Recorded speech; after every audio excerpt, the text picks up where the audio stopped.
Okay, one of the questions we have is, why does AI put a limit on the amount of entries or the amount of queries and questions you can ask per individual or for each day? Okay, now that's up to the developers, because obviously these people, they want money out of these things, right? So if they can just give you access to search as long as you want, then where will they get the money from? So it's part of the ways in which they get money out of us. They need to limit. There are some that are unlimited, but they also don't give enough information.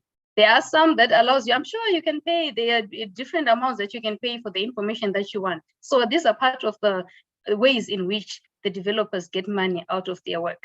I submit. Thank you so much. I'm starting to understand that AI is also a business now, because I've seen the premium options and it makes so much sense. So I hope we've been answered on that question.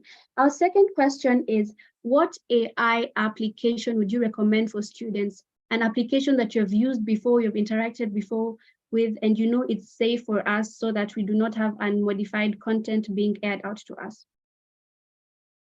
On that one, I really can't point out and say, use this particular AI. Why? Because there is no AI tool that I have gotten hands on the data that was used and the particular algorithms that were used for it to produce the information that it uses. But what I just advise is, when you are using an AI tool, search for the information. I'm sure it can quickly give you a highlight of what it is that you're looking for. Then you need to use your reasoning. Go also on proper websites that you trust and confirm if what you got from the AI tool is actually true. Thank you so much, Dynamites. I hope you've gotten that and you've noted it down. Go and go to your trusted sites and just confirm.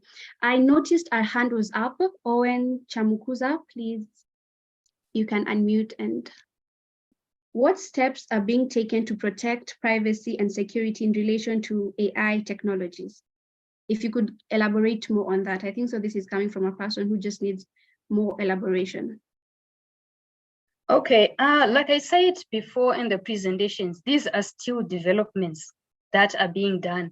I don't really know exactly the nitty-gritties of what it is that they are working on to protect privacy. And these things, they vary with different governments, different countries, and different laws of countries. So I can't really point out any particular, or I can say this is particularly what is happening in Zimbabwe, this is particularly what's happening in South Africa, because it's all a continuous process and it differs with the governments, it differs with countries. But what I just know for sure is that there are some developments that are being done, but it's just difficult to come up with ways in which you can protect privacy. For example, like what I'm telling you, you have already put your information on Facebook, everything, your date of birth, your pictures, your family, everything is there.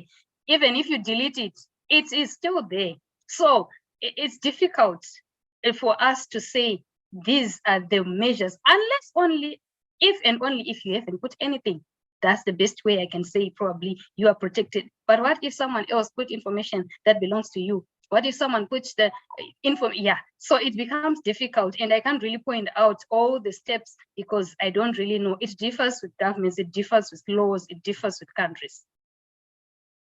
So, Ms. Dananai, another question that is coming up, and this is going to strike a conversation, in my opinion.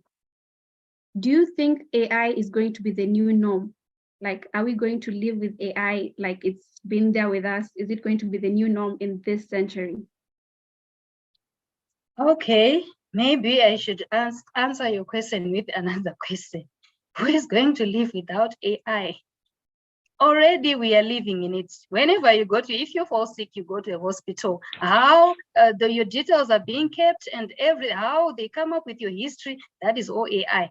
When you go to school where there's information that is there and they can track everything that has been happening to you and all things like that, that is AI. Even if you're saying, I don't use ChatGPT, even if you're saying, I don't use this particular tool, even if you say you're not on Facebook, sometimes you're on Instagram, that is AI. If you're not there, probably personally, some of your friends, they can post things there, that is AI. They can actually tell you things that they would have discovered from those particular tools. So we are living in the world of AI from the way I see it. So you might actually be affected directly or indirectly, but some way, somehow. we are in the world of AI at the moment.